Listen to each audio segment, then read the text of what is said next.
Busch Gardens opened June 1st, 1959. It opened with 4 employees and 4 birds, and now it is this great monstrosity of land and not even beer, just all about animals. So let's talk about the lady that knows all about the animals, Kara. Hi, Jen. How are you? I am good. How are you doing? Good. Good. Well, welcome to the park. Thanks for being here. Right now we're standing in front of our Thompson gazelle pen, and I would love to show you the rest of our beautiful veldt area where you will see all of the hoof stock, antelope, gazelles, giraffe, rhinos, everything. I'm so excited to take you out. Are you ready for a veldt safari experience? I am. Thank you. Let's go check it out. Okay. All right, so I want to hear your journey. Just started out on a farm. I grew up in the middle of Illinois, in the middle of a cornfield, and I thought I would be working with soil conservation and black Angus cows. But I ended up coming down here on a trip, and I loved the park. I knew that I wanted to be a part of it.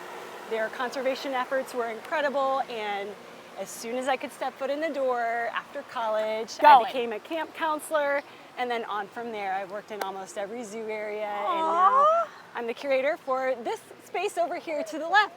That we're going to see a little bit later. Livestock. I absolutely love it. It's been a dream. Victor showed us the care center. The animal care center. Yes, so that was really awesome. And he said that also you guys come out here to do surgeries because a lot of them can't actually go into. Right. We deal with a lot of large mammals, and a lot of that means they're too big to come into the animal care center. So they have a whole field set up where we can bring the entire animal care center, all of the radiograph equipment, ultrasound equipment, we can bring that all to the field for a field exam. Everything happens right out here. We have calving that happens out on our veldt area, that happens in our calving stalls with all of these species, from impala to gazelles to giraffe to zebra, everything, you name it. It's a big wide world out there, and it's pretty incredible every day. Over 200 different species of animals here at Busch Gardens. Busch always had a desire to want to do more for animals, more for conservation. The Conservation Fund was developed, the SeaWorld and Busch Gardens Conservation Fund, where we're able to support animals across the globe, terrestrial and marine. So it's been a wonderful journey for the park. We're here. This is the first part of the Serengeti Safari Tour. As soon as we cross these cattle gaps, we are on the Serengeti Plain.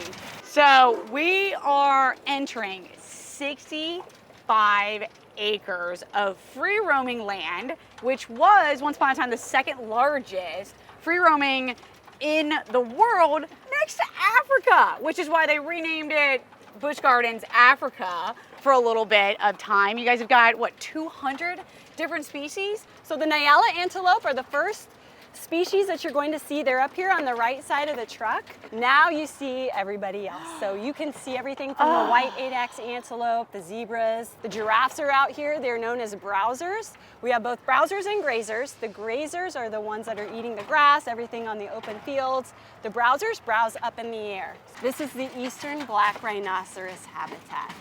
Is this Jody? This is Jody. Hey, baby girl. Hi. Rhinos like to trim their horn and kind of manicure their horns in very different ways. Some rhinos you'll see with very long horns, some very short. Kind of like your fingernails, it's made out of the same substance, it's keratin.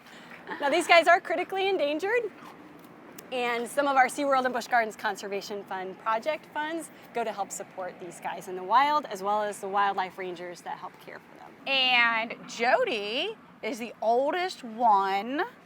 Correct? She is. Yes. She is. You've been doing some research. I did a little bit. The oldest rhino in AZA, or American Zoo and Aquarium Associations here in the United States. So she is the oldest female black rhino. Bye, Jody. I'm going to miss you. I'm going to come back, though. We'll grab drinks. So these guys are all herbivores. They're going to be browsing on the vegetation. You can see exactly where the highest giraffe can reach on the trees because that's where they trim to. They do a very, very good job of landscaping out here. We do have some romaine lettuce for them today. Do you want to feed Cupid? I would love to. Hey, Cupid. Thanks so much for joining us. It was so good to have you. Come back again soon. Oh, absolutely. Thank you.